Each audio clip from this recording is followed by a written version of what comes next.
అతి తక్కువ వడ్డీ రేట్లకే పొందండి Punjab national bank home loans, car loans. Zero processing fee, zero documentation charges. వెంటనే మీ బ్రాంచ్ ని సంప్రదించండి. వైసీపీ ప్రభుత్వంలో గుంటూరు మిర్చి యార్డు అవినీతికి కేంద్రంగా మారింది. భారీ స్థాయిలో వైసీపీ నేతలు మిర్చి యార్డు కేంద్రంగా అవినీతికి పాల్పడ్డారు.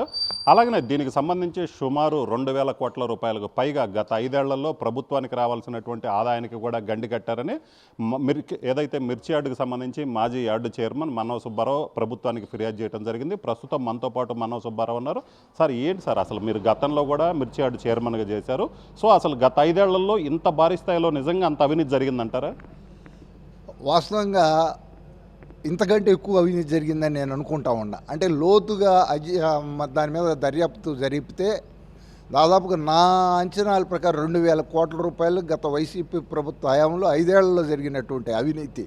ఇది ప్రపంచంలోనే అతిపెద్ద మార్కెట్ యార్డు, ఇంత ప్రతిష్టాత్మకమైన మిర్చి యార్డు. దాదాపుగా ఇక్కడికి 5-6 రాష్ట్రాల నుంచి మిర్చి వస్తూ ఉంటుంది. ప్రతి ఏడాది కూడా 20,000 కోట్లకు పైగా వ్యాపార లావాదేవీలు జరుగుతాయి. 20,000 కోట్ల రూపాయల లావాదేవీలు జరిగినప్పుడు 1% చెస్ చొప్పున ఏడాదికి 200 కోట్లు రావాలా.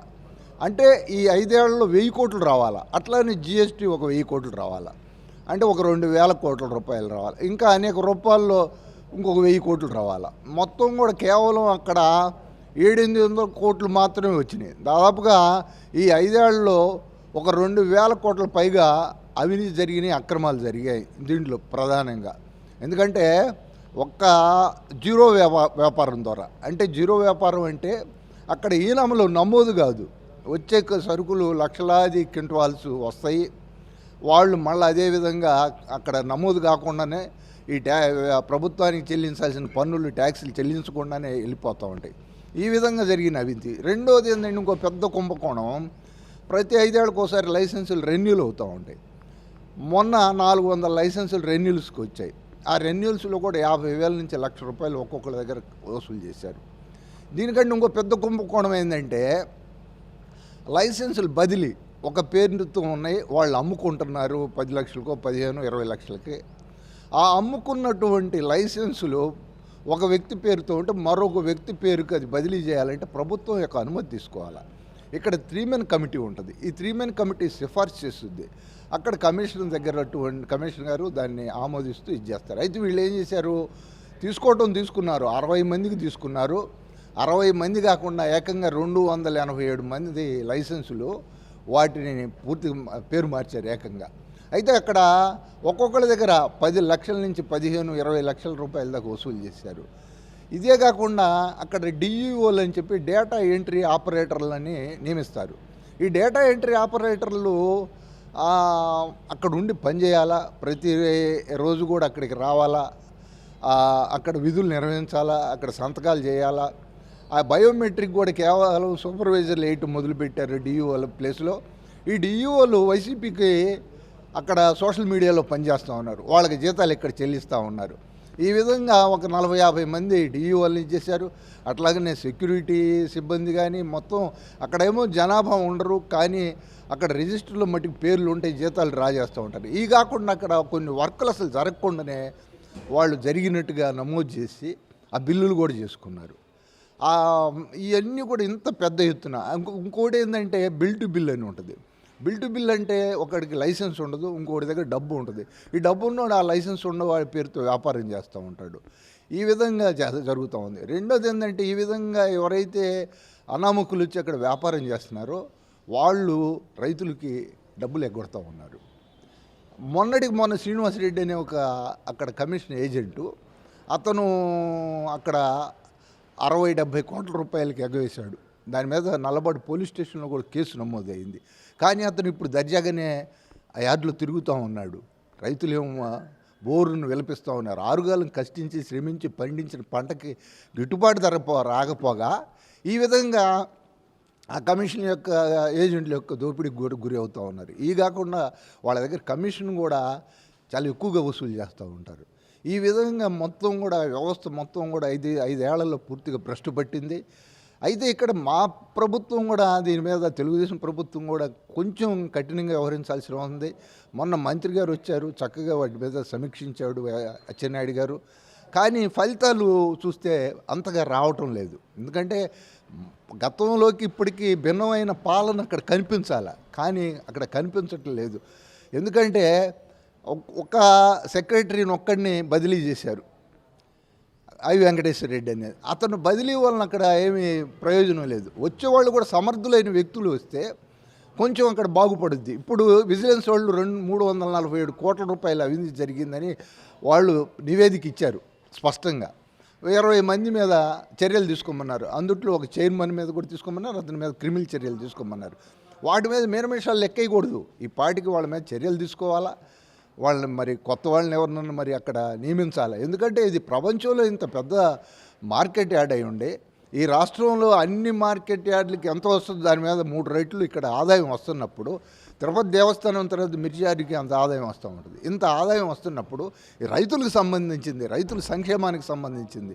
అలాంటి దాని విషయంలో చాలా మరి చాలా అలర్ట్గా ఉండాలి. కానీ ఇక్కడ ఏమవుతుందంటే ఇప్పుడు సెక్రటరీ వస్తే జనం కొంతమంది నా దగ్గర అంటున్నారు, పెనం మెంచు పొయ్యిలో పడినట్టుంది, ఆడెవడో గుడిని మింగితేడు గుడిలో లింగాన్ని కూడా మింగేటట్టున్నాడు అంటే, అక్కడికి రావడానికి కూడా వాళ్ళు ఏదో కష్టపడి వస్తూ ఉంటారు. వచ్చినప్పుడు మనం ఉండేది ఇంకో సంవత్సరమే కదా, ఈ సంవత్సరంలో దీపం ఉండగానే ఇల్లు చక్కదిద్దుకుందామనే ఆలోచనతో ఇక అక్కడ మరి హద్దు పొద్దు లేకుండా పోయింది. దీని మీద వెంటనే మరి ప్రభుత్వం చర్యలు తీసుకోవాలని చెప్పి నేను కోరుకుంటాను. అంటే గత ప్రభుత్వంలో అవినీతి జరిగింది, సో అవినీతి జరిగింది, అది విజిలెన్స్ విచారణలో కూడా నిరూపించింది. సో మీరు 2000 కోట్లన్నా ఒక 300 కోట్లకు పైగా అవినీతి జరిగిందని విజిలెన్స్ నిర్ధారించింది. కానీ ఇప్పటి వరకు చర్యలు తీసుకోలేదు. ఇప్పుడు కూడా అది కంటిన్యూ అవుతుందంటారా?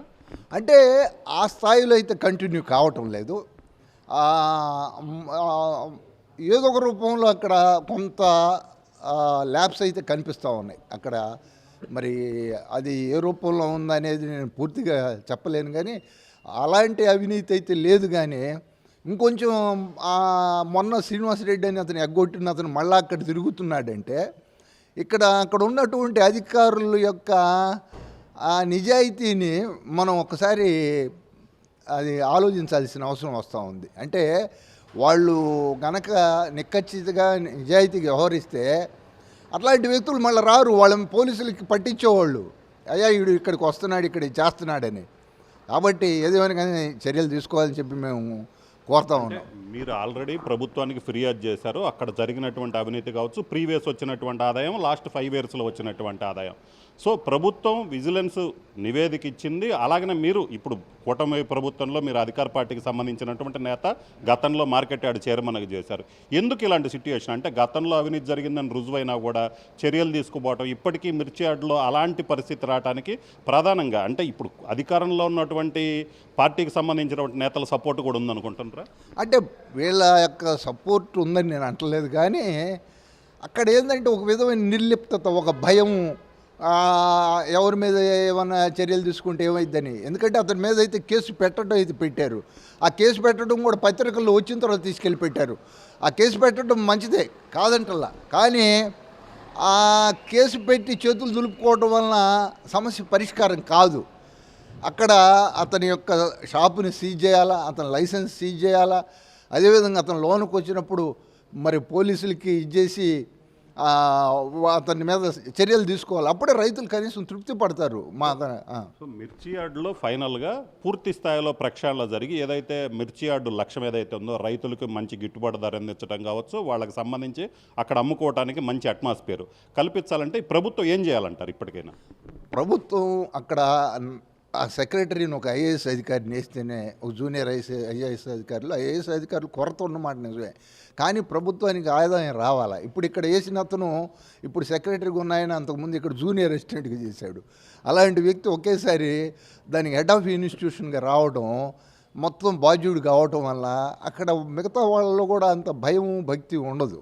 ఒకవేళ అతను నిజాయితీగా చేద్దామని ప్రయత్నం చేసినప్పుడు కూడా ఆ ఫలితాలు రావు. రెండోది ఏంటంటే ప్రభుత్వం కూడా ఇలాంటి ఆరోపణలు వచ్చి సాక్షాత్ విజిలెన్స్ అండ్ ఎన్ఫోర్స్మెంట్ వారు నివేదిక ఇచ్చిన తర్వాత కూడా ఇంకా ఏమాత్రం కూడా తాత్సర్యం చేయకూడదు, మరి మీనమేషాలు లెక్కకూడదు, తక్షణమే చర్యలు తీసుకోవాలి.